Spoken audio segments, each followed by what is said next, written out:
Primeiro, quero agradecer a todos vocês pela presença, pela confiança, né, de vocês saírem de cidades diferentes, confiarem na proposta, confiarem na gente, né, que estamos organizando o evento. Então, eu vou dizer para vocês que é uma alegria muito grande estar podendo realizar algo que a gente idealizou há mais de um ano atrás e que a gente acredita muito como propósito no geral. Então, estou muito, muito feliz em estar concretizando isso, dando esse primeiro passo. E, como o Thiago falou, é o primeiro passo de uma maratona, de uma jornada que, se Deus quiser, não vai ter fim. E isso vai depender um pouco da gente, mas talvez mais ainda de vocês. Tá? Então, fica o meu agradecimento especial para todos vocês, só para colocar todo mundo na mesma página. A gente fez questão de colocar pessoas de várias áreas diferentes aqui.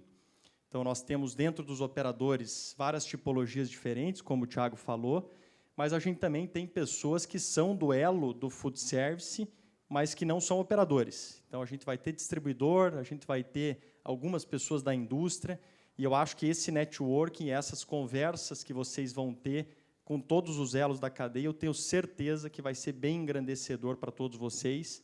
E aqui a gente selecionou, durante esses 3 dias, realmente pessoas que nós enxergávamos que poderiam agregar muito para o negócio de vocês. Então, eu espero que vocês gostem muito, tá? Vai ser um prazer a gente ficar esses dias juntos. E eu vou começar com o meu tema, tá? A visão de negócio no food service. Então, o nome da minha apresentação é Food Service como Negócio, transformando paixão em lucro. Tá? Assim, eu me sinto, de certa forma, à vontade para tratar desse tema, porque eu tive, na minha história, dentro do food service, vai completar 15 anos agora, que eu, na verdade, toda a minha carreira profissional foi dentro do mercado de food service. Em alguns elos eu consegui passar. Então, nessa apresentação, eu vou tentar consolidar um pouco de tudo isso. E, mais do que a minha experiência, eu pude, através da minha estrutura por trás, conseguir levantar informações para vocês que talvez não sejam acessíveis para todo mundo. E eu vou contar um pouco para vocês como que eu consegui fazer isso. Então, eu quero começar aqui parabenizando vocês todos que estão aqui, tá? Que, de alguma forma, vocês fazem parte do contexto do food service, sejam operadores, prestadores de serviço desse setor.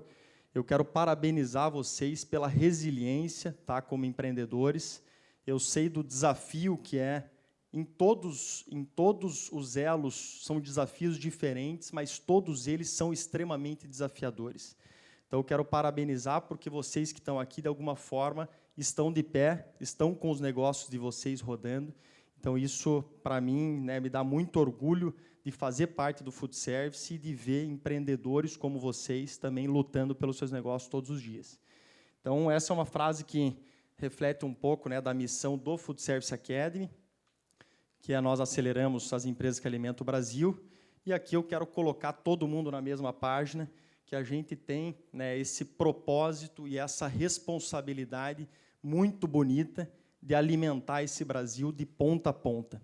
Tá? Então, eu tenho muito orgulho, particularmente, em carregar essa bandeira.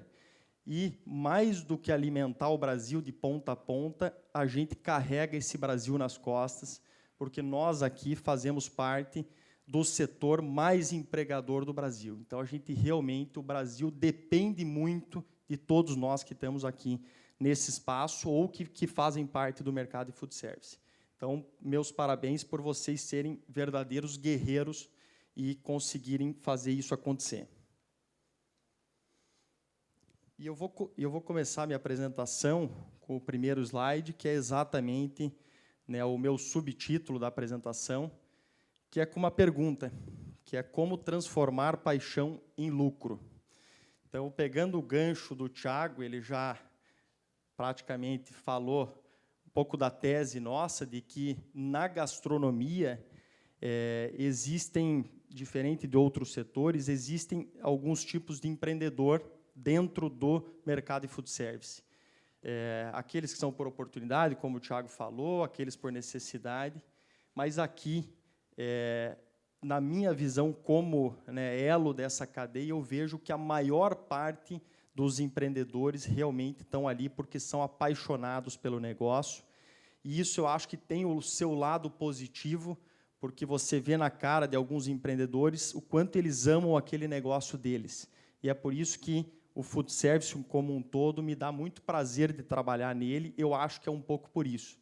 Tá? Então, a minha apresentação está exatamente para nós aqui, nessa sala, fazermos uma reflexão de que um bom prato não vai nos levar a ter um bom negócio. Então, aqui eu vou trazer para vocês uma visão muito mais do negócio e eu vou deixar de lado um pouco a questão da gastronomia, porque isso não é um campo que eu transito com naturalidade. Então, aqui, a partir desse momento da apresentação, a gente vai olhar para o food service como negócio, como business. Tá? Então, eu vou trazer para vocês algumas informações muito legais que eu tenho certeza que vai ser bem útil para o negócio de vocês.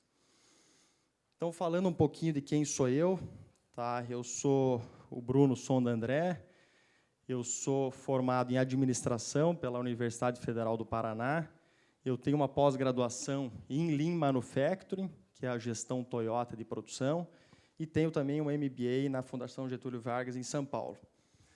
Sou cofundador, junto com o Thiago, do Food Service Academy, tenho muito prazer em fazer isso, né? Me gera um nível de pertencimento e de propósito muito grande, porque ele tem potencial de mexer o ponteiro do mercado. Então, isso me traz um orgulho muito grande. Então, sou cofundador, junto com o Thiago, do Food Service Academy.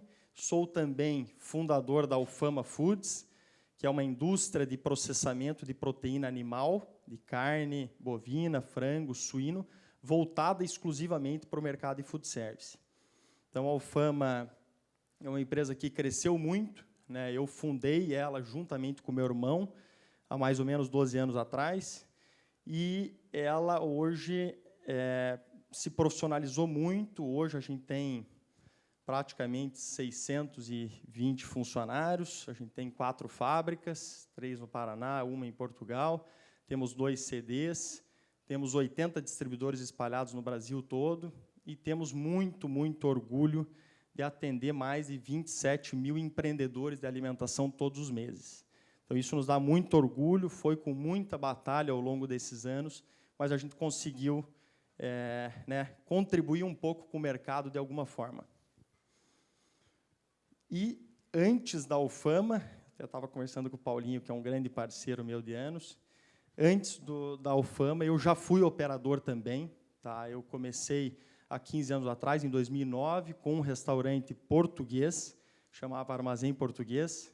Na época, eu me apropriei das receitas da minha avó, que era uma pessoa que cozinhava muito bem, e eu, juntamente com meu irmão, montamos o primeiro restaurante em Cascavel, no Paraná, e, dali para frente, né, a gente foi crescendo, expandimos para outras cidades do Paraná, expandimos para Santa Catarina, e, alguns anos depois, é que veio a Alfama, né, com a produção, e depois a gente acabou vendendo essa rede e focamos, dali para frente, 100% das nossas energias na Alfama a partir de 2012. Vou pegar uma água.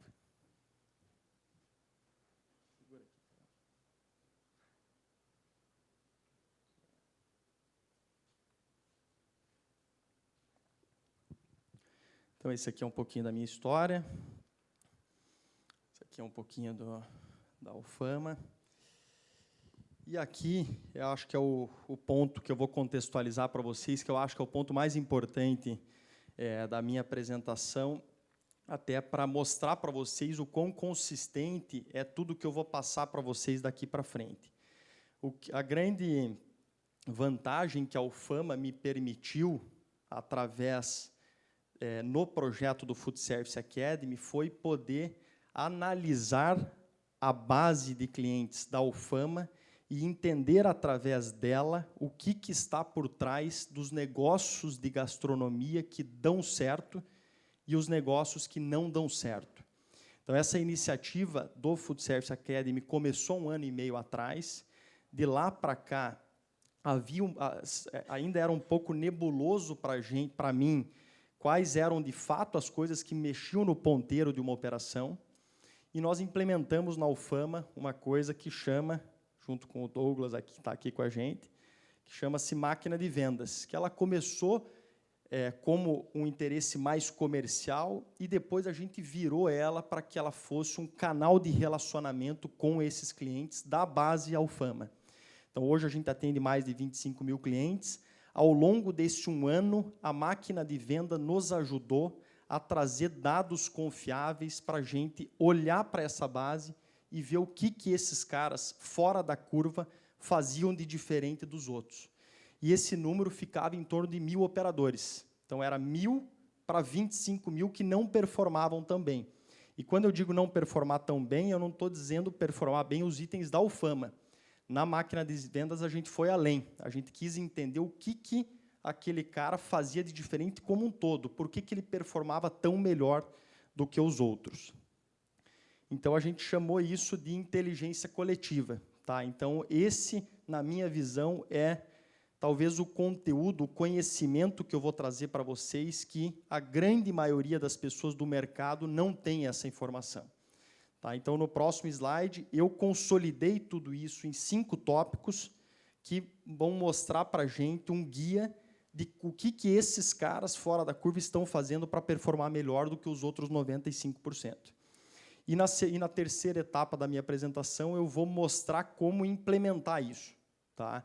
Então, aqui eu vou montar os tópicos e depois eu vou descer um pouco mais para como vocês, nos seus restaurantes, independente da tipologia, como que vocês vão aplicar isso a partir do dia 1 que vocês voltarem para as suas operações. Então, o que está por trás dos negócios fora da curva. E aqui são os 5 pontos que eu comentei. Primeiro, todos eles têm processos documentados e rituais de gestão estabelecidos. Então, em algum grau, de alguma forma, cada um tem, né, a sua maneira e acredita em alguma forma de gestão, mas todos eles têm essa visão de gestão e, de alguma forma, fazem o ritual que acreditam, mas todos eles fazem algum ritual de gestão. O segundo ponto que a gente identificou foi que 100% deles acompanham indicadores, ao menos 3.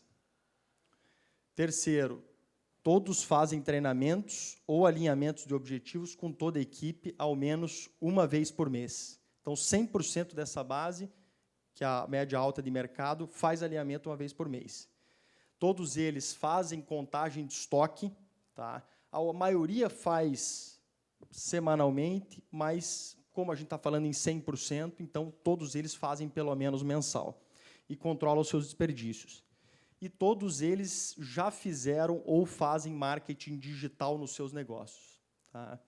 Então, aqui é um guia para a gente olhar para esses caras que são os melhores do mercado e ver e fazer uma análise das coisas que eles estão fazendo para a gente replicar nos nossos negócios. E aqui eu cheguei a essa conclusão. O que eles têm em comum é que todos eles tratam os seus restaurantes como um negócio. Então, todos eles olham, deixam de lado, podem ser apaixonados por gastronomia, mas no que tange a negócio, eles tratam como negócio e fazem acontecer como uma empresa qualquer. E aqui eu vou um pouco para a questão de profissionalização, né? A gente, olhando para esses quesitos todos que a gente viu no slide anterior, a gente percebe que todos eles têm negócios profissionais de alguma forma, em algum nível, mas aqui eu vou para o questionamento: por que profissionalizar o teu negócio? Por que você está aqui e quais são os principais motivos para você investir o teu tempo daqui para frente para profissionalizar o teu negócio? E eu coloquei 3 pontos que, na minha visão, são os mais importantes. Não sei se para vocês, mas para mim, como dono de operação de food service, era algo que, para mim, era muito relevante. Para que você tenha um negócio lucrativo, tá? Então, ninguém está aqui, ninguém está no dia a dia se esforçando, se mando para não ter lucro. Eu acho que isso é algo, né, a gente fala um pouco de Brasil, de cultura, que as pessoas têm um certo preconceito, mas a gente que olha para negócio tem que ter uma clareza muito grande que a empresa foi feita para dar lucro. A empresa foi feita para dar lucro. Se não for para dar lucro, aí abre-se uma ONG, vai por um outro. Mas se você abrir um CNPJ de empresa, você precisa focar que essa empresa tenha lucratividade, porque se ela não tiver lucratividade, ela não vai ter prosperidade. Em algum momento, nos dias de hoje, na velocidade que as coisas estão mudando, você vai morrer ao longo do caminho. Então, se você não quiser morrer, você tem que ter um negócio lucrativo. O ponto é ser autogerenciável, para que você tenha um negócio autogerenciável. E o que é um negócio autogerenciável? É um negócio que consiga andar mais sozinho. Tá? Eu lembro até hoje, quando eu, há 15 anos atrás, quando eu decidi dar o primeiro passo no mercado de food service, que foi, inclusive, abrir o Armazém Português, eu cheguei para a minha família e falei, olha, pai, eu vou começar um negócio, vou pegar a avó aí, vou, né, pedir para ela treinar as pessoas e tudo mais. E a primeira coisa que o meu pai me falou naquele momento, e eu nunca vou esquecer, ela falou, não, Bruno, não faça isso. Restaurante é uma prisão. Então, nunca mais esqueci disso. Então, o autogerenciável é justamente para que o negócio não seja uma prisão para você. Tá? Eu acho que isso, né, a gente confunde um pouco a questão de dono para gerente, isso faz parte da profissionalização, mas eu acho que esse ponto de ser autogerenciável, ele pressupõe algum nível de profissionalismo. Tá?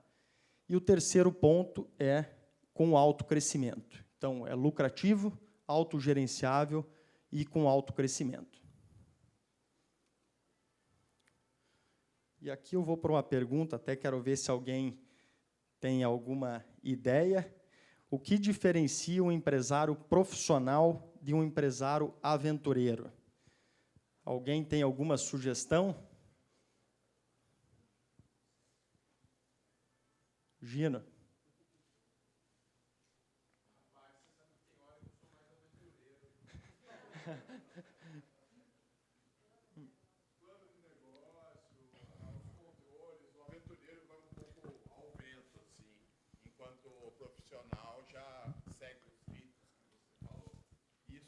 Bastante em todos as pessoas que eu dei consultoria e tudo mais, né? Então, assim, eu vejo o aventureiro como bom por se arriscar mais, por trazer coisas diferentes, mas correndo um sério risco de não seguir o que o profissional faz. Eu acho que seria ideal um mix dos dois, né? Eu acho que, assim, Gino, na minha opinião, dá para ser arrojado mesmo sendo profissional. Tá? Então, na minha visão, o que diferencia um profissional do aventureiro é a gestão por números. A gestão por números é que vai diferenciar um empresário profissional do empresário que não é profissional, e a gente usa o termo aventureiro.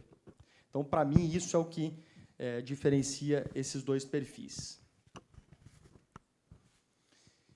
E falar aqui em gestão por número, eu dei um passinho para trás e eu quis aproveitar aqui para desmistificar um pouco o conceito de indicador.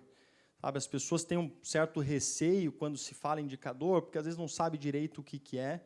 Tá? Indicador, pessoal, é uma coisa extremamente simples. Uma coisa extremamente simples. Eu até peguei aqui a etimologia da palavra, e indicador significa que indica, que dá indicações. Então, o que é o indicador? É uma medida para avaliar desempenho de alguma coisa que você tem no teu negócio. Então, é que se a gente for fazer um paralelo, o indicador é como se fosse o termômetro. Então, se você precisa identificar alguma coisa no teu negócio, você tem que pegar um termômetro e ver a temperatura daquela área. Então, se você tiver com naquele momento, porque o indicador, para ele ser relevante, ele depende do momento que a empresa está. Então, alguns indicadores, inclusive, que eu vou falar para vocês aqui, eles são indicadores que eles não vão sair do teu campo de visão, porque eles fazem parte, né, da estrutura do teu negócio. Agora, o indicador, ele pode mudar ao longo do tempo, dependendo da carência que você tiver em alguma área que você queira controlar. Então, se você está, por exemplo, com ticket médio, se você achou que o ticket médio, por algum acaso, desceu, você precisa colocar um termômetro ali e, a partir daquele momento, começar a controlar ele, envolver o teu time, e eu tenho certeza absoluta, 99% de chances daquele número melhorar. Tá? Se você começa a medir, parece que é uma coisa até, né, meio que o universo parece que empurra, mas, na verdade, não é. É porque você conseguiu colocar as pessoas olhando para alguma coisa, olhando para um objetivo, e as pessoas, em geral, querem fazer um trabalho bom. É que, às vezes, a gente não dá as ferramentas para mostrar se ela está indo bem ou se ela não está indo bem. E o indicador faz justamente isso. Então, para que ele serve? Para te ajudar a tomar as melhores decisões e alcançar os seus resultados.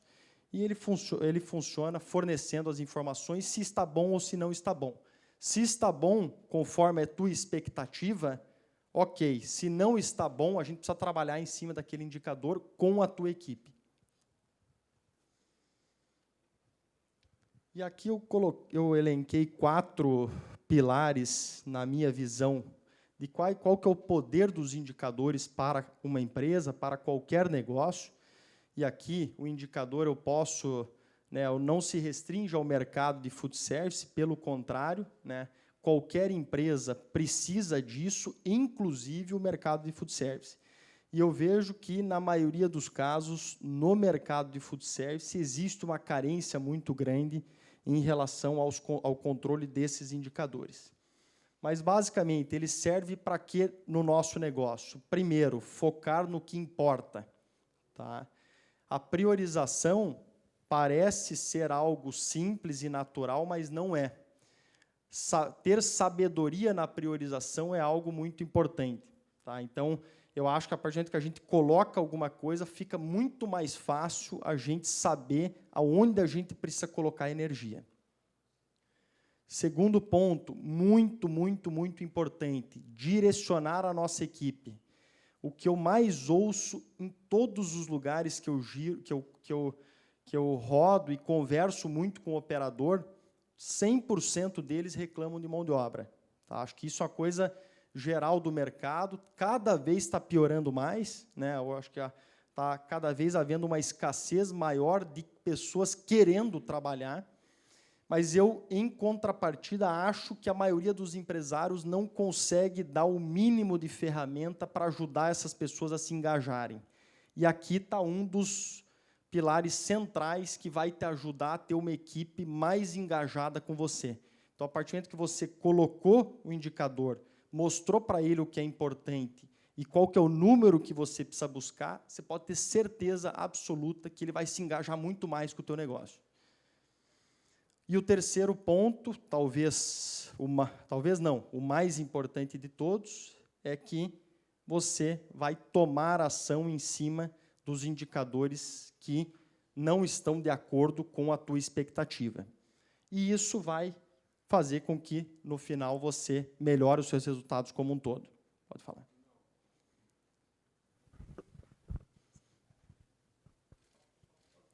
Brunão, dentro disso, a gente colocou indicadores, parece que isso é só para a indústria, né? Mas o meu restaurante tem 22 anos e a gente tinha um problema muito sério com rodízio de pizza. Né? E a gente começou a usar TI no rodízio de pizza. Então, a gente sabe exatamente quantas pessoas passaram em cada dia, quantas pizzas foram, de quais sabores foram, e isso é compartilhado com a equipe. Toda semana é passado para eles o resultado no grupo da empresa. E faz quanto tempo você implementou isso? Tem pouco tempo, acho que tem mais ou menos uns 4 meses que a gente implantou isso. E mudou totalmente, porque a equipe começa a ver os números, ela começa a economizar, fala, estamos gastando muito aqui, está indo muita pizza, precisamos estruturar melhor. E ela mesma fala, gente, essa semana é a nossa semana fraca, o que a gente vai fazer para melhorar? Então, assim, não só eu vejo o número, sim, todos veem o número. Legal, porque o funcionário acaba esquecendo, né, que teve um movimento fraco. Então, agora a gente já conseguiu identificar qual a semana do mês é pior, qual a semana do mês é melhor, tudo por esses indicadores de quanto fazer para poder operar e não sobrar produtos. Bem legal, bacana. E aqui eu vou, né, passando para a linha, nós já entendemos que o indicador é algo importante para todos os negócios, independente do negócio que a gente está falando. E aqui eu fiz um slide específico para discutir como eu vou implementar isso no meu negócio. E também são 4 passos. Tá? O primeiro passo é você definir quais são os indicadores relevantes para o teu negócio.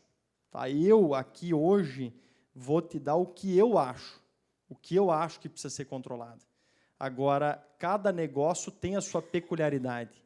Então, você, como dono, como diretor do teu negócio, precisa olhar mais no detalhe. Tem coisas que, talvez, para o Gino, por ser um rodízio, estou dando um exemplo, se for um rodízio, pode ser que tenha coisas que ele precise controlar, de que, né, uma operação de delivery puramente não vai fazer sentido. Mas algumas coisas que eu vou colocar aqui são, na minha visão, praticamente obrigatórias para qualquer negócio. Então, o primeiro passo é definir esses indicadores. Segundo, é registrar. Um passo muito importante para você no teu negócio é você garantir que aquele processo esteja funcionando para que aquele dado seja confiável. E isso, pessoal, exige uma disciplina grande de você como dono do negócio. Se você não focar em ter um processo que rode e que dê confiabilidade, você vai perder credibilidade com o teu time e ninguém mais vai confiar naquele indicador. Então, essa é uma etapa que precisa definir um processo e fazer as pessoas, no processo, respeitarem aquelas regras.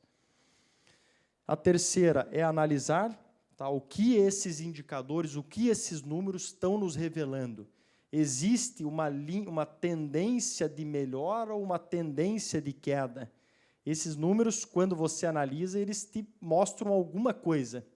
Então, você precisa parar e analisar o que está acontecendo com aquele número que você está olhando ali. Então, é uma parte extremamente importante para que você consiga tomar as ações, que é o haja, da maneira mais assertiva possível. Então, a última etapa é você, após analisar, tomar ação. Porque não adianta você fazer tudo aquilo e chegar no final e não tratar os desvios. E isso precisa ter muita disciplina, e isso é gestão. Gestão não tem segredo. Gestão é você definir uma coisa, correr atrás dela e não se desvirtuar daquilo. Tá? E a partir do momento que você faz isso com disciplina, a tua equipe vai perceber que existe, né, uma fidelidade com isso, e eu tenho certeza que eles vão também entrar nesse barco com você. Alguns não vão entrar, aí é melhor, realmente, depois que você fizer tudo isso, é melhor você promover ele para uma outra empresa.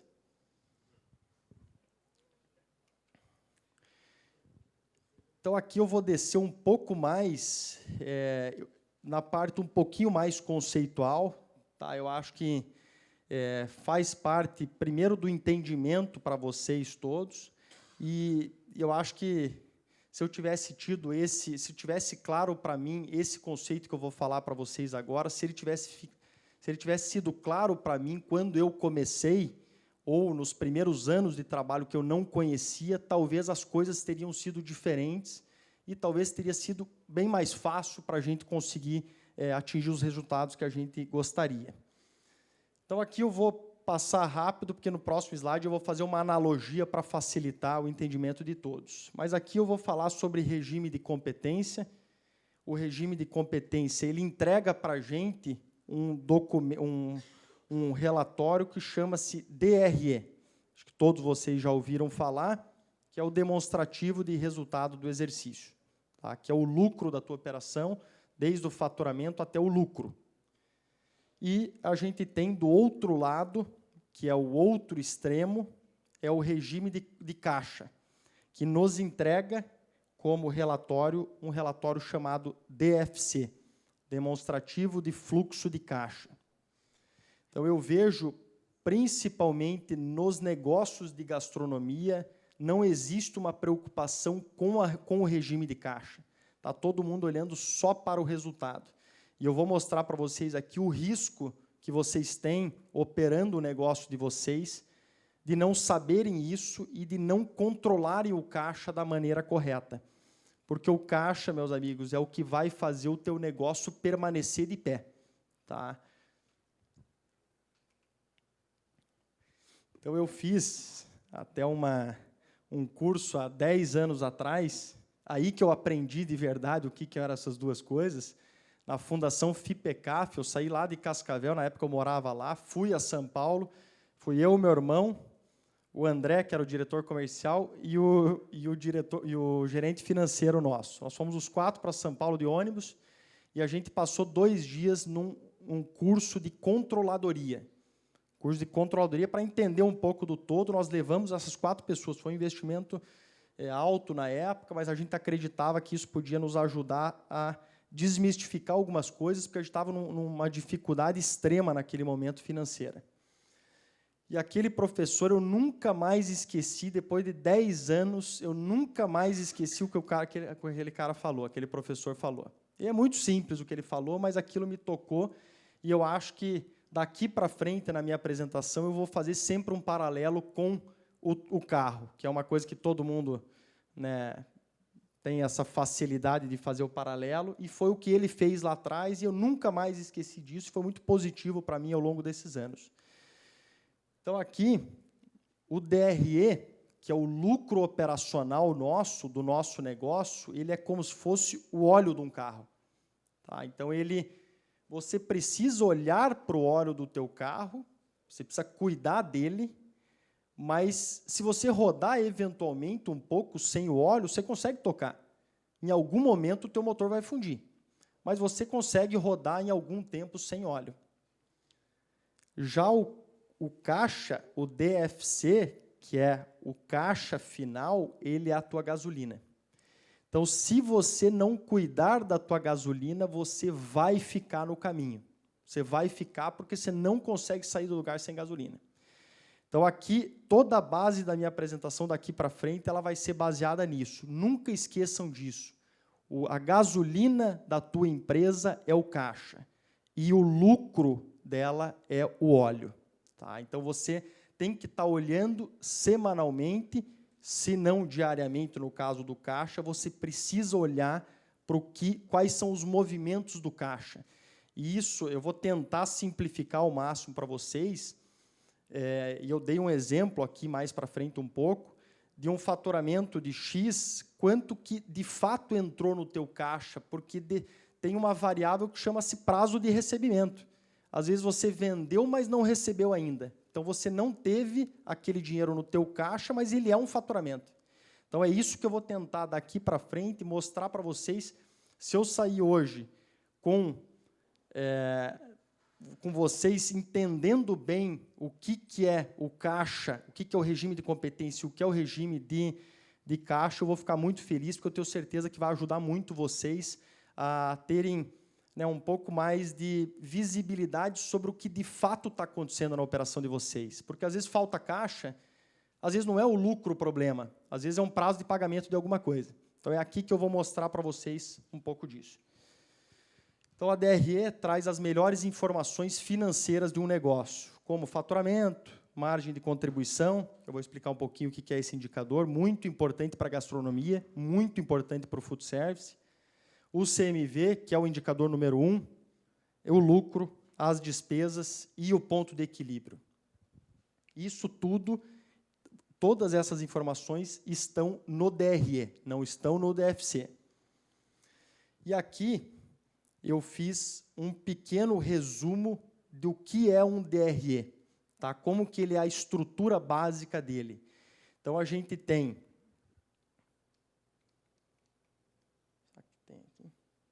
Acho que não. Então, o que é um DRE? Ele começa com a tua receita bruta. Você pode ter alguns canais. Eu tenho um canal, por exemplo, delivery. Então, você divide os canais para você ver a performance de cada canal que você tem. Eu posso ter um canal que é o meu canal do restaurante normal, um canal número 2, que é o delivery, ou o que fizer sentido para vocês. Então, essa é a minha receita bruta. Nesse exemplo que eu estou dando para vocês, eu tenho uma receita bruta de R$100 mil naquele mês. Sendo que 35%, 35 mil é o canal número 1, 60 mil é o canal número 2 e 15 mil é o canal número 3. Eu desconto aqui os impostos, então eu tenho ali R$ 8.000 de desconto dos impostos, e eu desconto os custos variáveis. Tá? O que eu considero, porque aqui é muito uma questão de interpretação contábil sobre o negócio. Na minha visão, no food service, eu gosto de tratar custo variável como CMV e taxa de cartão.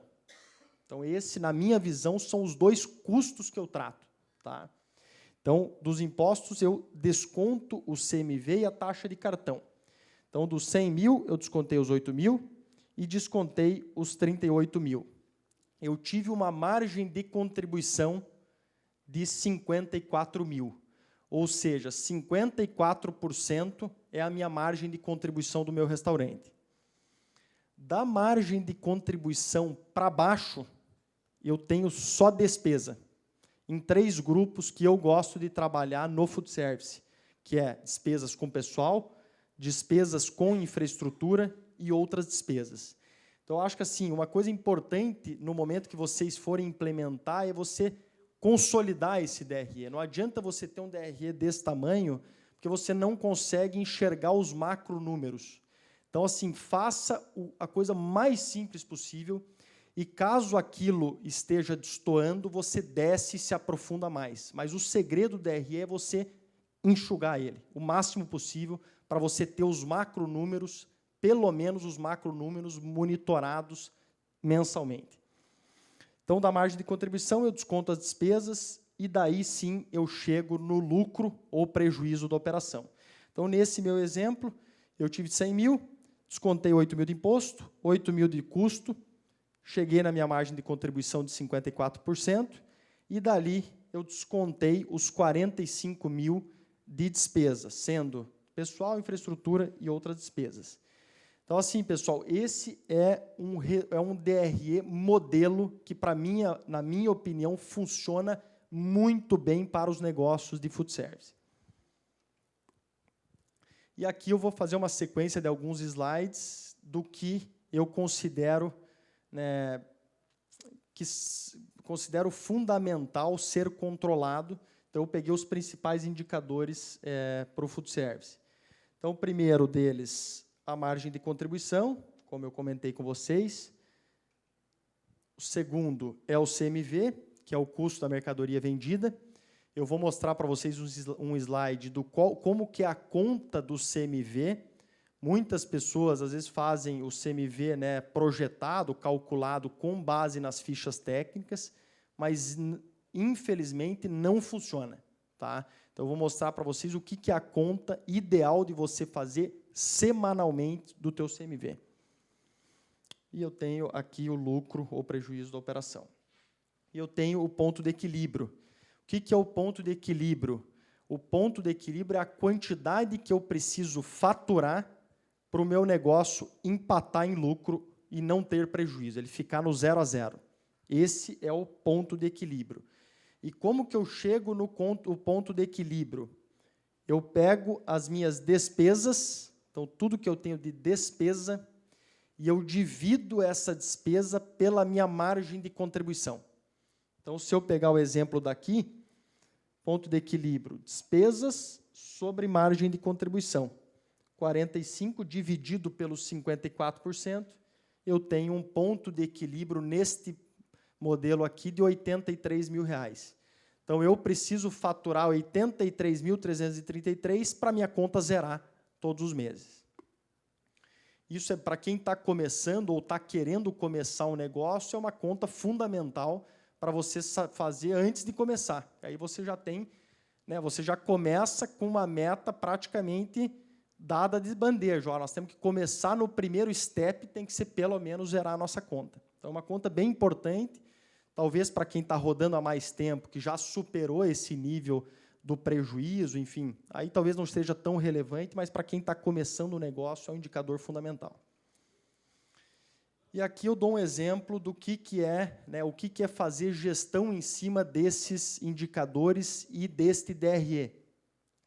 Então, eu orcei aqui um CMV de 30%, uma margem de contribuição de 60% e um lucro de 15%. Em maio, eu atingi 37%. Opa, aqui já é um termômetro que eu coloquei num ponto extremamente importante para o meu negócio e eu não atendi as minhas expectativas. Então, aqui é um ponto total de atenção. Aqui eu preciso trabalhar, eu preciso criar um plano de ação, colocar o meu time, que eu não posso ter 37% de CMV, senão eu vou fechar minhas portas. E aqui do 37, envolveu a equipe, fez plano de ação, a gente foi para 34, e aqui, resumindo e ganhando e acelerando um pouquinho a minha apresentação, esse aqui é após o trabalho, após o envolvimento, após, né, o plano de ação que você agiu, aqui é o resultado que você tem com esse esforço do teu time. Esse é o resultado da gestão. Agora, mudando um pouco de assunto, agora nós vamos para a gasolina do nosso carro. Tá? Eu vou falar um pouquinho de caixa agora, vou falar de DFC. Então, o controle de DFC é questão de vida ou morte para qualquer negócio. E isso é algo que eu acredito piamente e na Ufama hoje, talvez a gente, né, se dedique muito em planejamento, não digo mais do que em resultado, mas a gente se dedica muito por ser um negócio muito mais dinâmico, muito crítico e que precisa de um cuidado muito grande de todos os gestores. E aqui é um exemplo de um DFC. Então, vocês vão ver que ele se comporta de maneira totalmente diferente do DRE. Aqui a gente tem 3 atividades, 3 esferas. A atividade operacional. A atividade operacional é tudo que você paga e recebe, tanto que você faz pagamento de matéria-prima, de despesa, de pessoal, tudo que é relacionado à tua operação está dentro dessa atividade operacional. Então, eu dei aqui, por exemplo, o exemplo do que entra positivo. Recebimento de cartão, o recebimento em dinheiro, recebimento do iFood, e o que eu tenho de pagamento, que entra negativo nessa conta, que é os fornecedores de matéria-prima que eu pago e os fornecedores de despesa, os prestadores de serviço, todos eles entram na conta de atividade operacional. O que tem indo para a segunda esfera, atividade de investimento? Aqui é que eu concentro tudo que eu vou investir. Então, se eu vou comprar, por exemplo, um moedor naquele mês, então, o meu moedor quebrou. Eu vou comprar um novo moedor, mas o moedor não é matéria-prima para mim, ele não é um serviço, então ele não faz parte da atividade operacional. Então, eu dei nesse exemplo aqui que você gastou R$6.000 numa atividade de investimento num ativo, que é um moedor. E a última é a atividade de financiamento. São as tuas dívidas. Se você tomou um recurso, eu peguei emprestado do Bradesco R$50.000, ele vai entrar naquele mês 50 mil positivo. Se no mês seguinte você começou a pagar a parcela dos 50 mil, você gastou 2.500 na parcela, ele vai entrar negativo naquele mês que você pagou a parcela. Então, assim, aqui, pessoal, é algo relativamente simples como conceito, mas ele exige bastante atenção de vocês durante a operação. Então, naquele mesmo exemplo que eu dei para vocês, de um faturamento de R$100.000, eu faturei R$100.000, eu lucrei R$15.000 e eu tive um desencaixe de R$750 naquele mês. Por que isso aconteceu? Vamos tentar identificar aqui. E eu fui proposital, eu coloquei aqui. Eu coloquei que alguma dessas bandeiras, por exemplo, o iFood, ela te paga com 45 dias. Eu estou dando um exemplo aqui. Então, você faturou os 15 mil naquele mês, só que você não recebeu naquele mês. Então, você faturou os 100, mas recebeu só 85. Então, quando você não olha para as duas coisas ao mesmo tempo, você pode achar que você está tendo prejuízo, mas, na verdade, houve um descasamento de prazo, ou de pagamento, ou de recebimento. E aqui eu trouxe um exemplo de um mês subsequente, que seria, na hipótese aqui, o mês de junho, em que a gente concentrou o recebimento daquele mês anterior junto com esse mês aqui, e acabou que você gerou no teu caixa 18.250. Então, você faturou a mesma coisa, mas num mês você teve um desencaixe, faltou R$750, e no outro mês você teve um caixa positivo de 18.250. Então, assim, esse é um controle, o DFC é algo extremamente dinâmico, porque você paga e recebe todo dia. Então, assim, não monitorar o DFC é algo extremamente arriscado para qualquer negócio, independente do segmento. E aqui eu coloquei os quatro fatores que influenciam esse número, influenciam diretamente esse número. Prazo médio de pagamento. Se você está pagando os teus fornecedores com 30 dias e no mês seguinte você passa a pagar com 15, você vai arrombar o teu DFC, porque diminuiu o teu prazo, você vai ter que pagar mais coisa naquele mês que você ainda não recebeu. Segundo ponto é o prazo médio de recebimento. Ele está ligado diretamente ao quanto você recebe de dinheiro sobre o que você faturou. Então, esse é o segundo ponto mais importante. E o valor que você investiu, é outra coisa que mexe muito no ponteiro do DFC, e o valor das parcelas de dívida que você tem. Então, aqui eu foquei um pouquinho em investimento e na atividade de financiamento e na atividade de investimento. Ficou claro para vocês a diferença de uma coisa para outra? Aqui eu estou falando de gasolina, eu não estou falando de óleo, aqui eu estou falando somente de gasolina, que é o nosso dia a dia do caixa. E aqui eu fiz um resumo e conversei com muitas pessoas para chegar nesse slide aqui. Eu acho o slide extremamente importante, quem quiser bater foto, senão também vai ser disponibilizado esse material. Mas eu fiz uma divisão aqui, na minha visão, e de pessoas de mercado, o que faz sentido você controlar de indicador semanalmente e o que você deve controlar mensalmente. E aqui eu fiz uma divisão entre o financeiro, o operacional e a perspectiva de clientes. Então, o que eu preciso controlar semanalmente? Faturamento, ticket médio, CMV, saldo em caixa, contas a pagar daquela semana e contas a receber daquela semana. O que eu preciso controlar semanalmente no operacional? Valor em estoque, fundamental controlar semanalmente, senão você não tem o CMV. Eu vou mostrar para vocês no próximo slide, se você começar a profissionalizar o teu negócio, a primeira coisa que você precisa fazer é implementar uma rotina de controle do CMV. E eu vou explicar para vocês como que faz isso. E da perspectiva de clientes, resultado das pesquisas e avaliação nas plataformas. E o que a gente precisa controlar mensalmente? Da perspectiva financeira, lucratividade, o que você lucrou naquele mês, margem de contribuição, despesas com pessoal, despesas administrativas, turnover.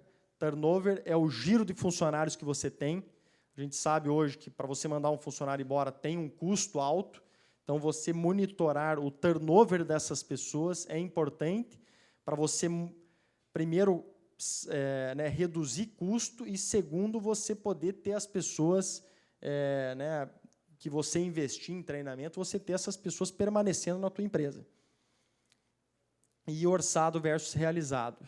No caso do mensal, eu vou mostrar para vocês como que a gente orça um período, e aqui, nessa reunião mensal que você precisa fazer, você tem que comparar o que você orçou com o que você realizou naquele mês. Da perspectiva operacional, performance do mix, valor em estoque, orçado versus realizado também. E de clientes, o NPS, que é um indicador que está muito em alta e realmente é um indicador que nos dá um grande indicativo de como que os nossos clientes estão enxergando o nosso negócio. Quem tiver mais curiosidade é só dar uma olhadinha lá, mas é um indicador muito bom para a gente avaliar a nossa base de clientes. E orçado versus realizado das iniciativas de cliente que a gente implementar. E aqui eu volto um pouquinho para aquele indicador que eu já falei para vocês, que eu acho que todo mundo aqui já ouviu falar, talvez controle ou talvez não controle, Para mim, esse é o número 1, para mim e para todo mundo que é do mercado, esse é o indicador que não pode faltar, em hipótese alguma, né, do teu modelo de gestão, que é o custo de mercadoria vendida. Como que é a conta real do CMV? Como é a conta real? Porque uma coisa é a gente estimar ela como ficha técnica. Então, se a gente tem uma pizza, eu tenho uma ficha técnica que ela custa R$10, mas pode, com certeza, naquele tempo, se você analisar uma semana, ela vai ter muita variação, porque vai ter uma perda aqui, vai ter outra ali, vai ter o teu funcionário que vai colocar um pouco mais de queijo. Enfim, não dá para a gente confiar toda uma gestão em cima de uma ficha técnica. Então, como que se faz a conta real do custo de mercadoria vendida? Você precisa, primeiro, ter o teu estoque inicial. Você precisa contar o teu estoque. A partir do momento que você contou o teu estoque, você vai somar com todas as compras de matéria-prima que você fez durante o mês e vai descontar o teu estoque final. Se a gente olhar aqui, pessoal, vocês acho que vão entender com esse exemplo, se na segunda-feira que eu contei o estoque, eu estou com R$100 mil em estoque, e eu acabei a outra segunda-feira com R$100 mil, vai me sobrar só as compras. As compras, eu divido elas pelo faturamento e eu tenho o meu CMV. Dessa forma, você consegue, porque qual que é o ponto aqui dessa conta? Talvez você tenha aumentado o teu estoque. Então, se você aumentou, você precisa descontar isso, porque talvez numa semana você tem 100, na outra você tem 120, e isso não foi para o teu produto acabado, ele ainda está no teu estoque. Então, a conta real do CMV é o teu estoque inicial, mais o que você comprou naquela semana, menos o teu estoque final. E isso você divide pelo faturamento para você ter o percentual do CMV teu, que é o custo de mercadoria vendida. É todos os insumos que você tem para produzir o teu prato. E aqui, indo para a parte final da minha apresentação, eu sei que foi bastante informação, eu fiz aqui um passo a passo de como você implementar tudo isso que eu te falei, da maneira mais simples possível, porque o meu desejo principal é que vocês saiam daqui dessa imersão e consigam fazer isso na operação de vocês. Esse é o meu maior desejo e eu teria muito orgulho de realizar isso. Então, o primeiro passo é criar as premissas. Então, você precisa ter uma ideia do que você quer para o teu negócio. Por exemplo, eu quero, nesse ano, sair de R$100 mil de faturamento e chegar em 125. Você, como dono do negócio, que precisa decidir qual é o nível de risco que você quer assumir para crescer. Isso é uma decisão do dono. Isso é decisão do dono. Se você quiser dobrar de um ano para o outro, saiba que você está assumindo mais risco. Mas é uma decisão tua e você tem autonomia para tomar essa decisão. Então, o primeiro passo é criar as premissas. Segundo passo é você projetar os resultados para você ter uma visão do que aquelas premissas estão, qual que é a visualização do que ela vai ter ao longo daquele período. Quando você projetar, eu vou dizer para vocês que em 100% dos casos você vai recalibrar suas premissas, porque talvez alguma coisa não vai fazer sentido. Se eu estou estimando, por exemplo, 25% de custo com o pessoal, talvez a hora que você projetar isso ao longo do ano, ele pode descasar. Aí você vai ter que voltar lá para a premissa e dar uma recalibrada para cima ou para baixo. Terceiro ponto, defina os indicadores que você vai controlar. E, por último, acompanhe esses indicadores e tome ação para tudo que sair fora do que você planejou. E aqui eu fiz um pequeno... eu idealizei como se eu estivesse criando para um restaurante, então eu criei as premissas, que eu quero crescer naquele ano 25%, que eu vou abrir um novo canal de vendas naquele ano que vai me gerar uma receita de 15 mil por mês. Eu estou projetando aqui como premissa 35% de CMV, 3% da taxa de cartão que eu não vou mexer. De despesa eu estou projetando 25 mil que eu vou gastar com o pessoal, ou 25% da receita. Despesas com infraestrutura, 15%. Despesas administrativas, 5%. Então, na minha premissa, eu quero ter um lucro na minha operação de 14%. Eu quero, naquele ano, gerar um lucro operacional de 190 mil para o meu restaurante. Então, aqui é um exemplo de como que eu crio as premissas. Premissa de receita, premissa de custo, premissa de despesa e premissa de resultado. Aqui é como você projeta esse resultado. Então, eu comecei lá em janeiro com 100 mil e eu fiz um crescimento bem linear. E eu estou chegando aqui em dezembro com os 125 que estava dentro da minha premissa como dono desse negócio. Então, aqui eu tenho um custo variável projetado de 40 mil, uma margem de contribuição que começa com 60 e vai até 75, despesa, tudo que está aqui está com base na premissa que eu fiz. Se vocês olharem aqui, exatamente o que eu coloquei na premissa, eu projetei aqui. Só que eu também, como vocês, no momento que vocês forem implementar, a hora que você projetar isso ao longo do ano, vai ter coisas que não vão fazer sentido. Aí você precisa recalibrar, que foi o que eu fiz. Então, eu recalibrei algumas despesas, recalibrei alguns custos e cheguei, na minha visão, num projetado que é o que eu vou comprar a ideia com o meu time todo. Então, aqui eu estou batendo na premissa que eu falei dos 190 mil de lucro. Defino os indicadores. Então, eu vou definir quais indicadores eu vou controlar desse projetado. Então, eu dei o exemplo da receita, do CMV, da margem de contribuição, das despesas e do lucro, que foram aqueles 5 indicadores que eu comentei com vocês, que são imprescindíveis para qualquer negócio. E aqui é acompanhe e tome ação para cada uma dessas coisas. Então, se naquele mês de maio eu tinha orçado 30% de CMV, 60% de margem de contribuição e 15% de lucro, se eu cheguei no maio e fiz 37% e só 3% de lucro, eu preciso tomar ação sobre esses indicadores de alguma forma. Porque se eu não fizer isso, essa tendência aqui vai fazer o teu negócio, em algum momento, fechar as portas. E aqui eu vou finalizar, né, com algumas lições que eu tive como empreendedor ao longo desses anos. Já tive muitos problemas também, problemas financeiros, tive vários altos e baixos ao longo da minha trajetória, e aqui eu tentei consolidar algumas coisas que eu acredito e que eu levo para a vida empresarial. Primeiro, faça, mesmo que erre, mas erre rápido. Segundo, tempo é dinheiro quando se trata de empresa. Na tua vida pessoal é uma coisa, mas empresa, nunca esqueça que tempo é dinheiro. Se você está gastando energia, gastando o teu tempo e da tua equipe com coisas desnecessárias, você está rasgando dinheiro. Terceiro ponto, gerar valor é focar no que faz a diferença. Tá? Então, isso é algo que os indicadores nos ajudam muito.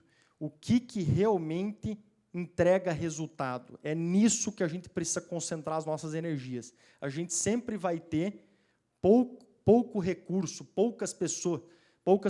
Então, a gente tem que saber priorizar muito e concentrar todas as energias nas coisas que dão mais resultado. Quarto ponto, seja humilde para nunca parar de aprender. Isso eu sempre procurei ter uma humildade intelectual para sempre estar aprendendo com todo mundo. Isso eu levo para a minha vida e acho que isso foi um dos diferenciais da minha trajetória profissional. Quinta coisa, o que importa não é o esforço, e sim o resultado. Mas você precisa se esforçar para conseguir o resultado. Então, o resultado não vai vir se não tiver esforço. Sexta coisa, faça com que esses erros que a gente faz por tentar, faça com que esses erros sejam oportunidades de aprendizado para projetos maiores que você vai ter para frente. E, por último, tenha foco e nunca desista. Uma hora você chega lá. E aqui eu acabo a minha apresentação com a última pergunta. A gestão profissional separa os negócios de sucesso dos negócios que fracassam. De que lado você quer estar? Tá bom? Muito obrigado a todos vocês pela atenção. Foi um prazer. Obrigado.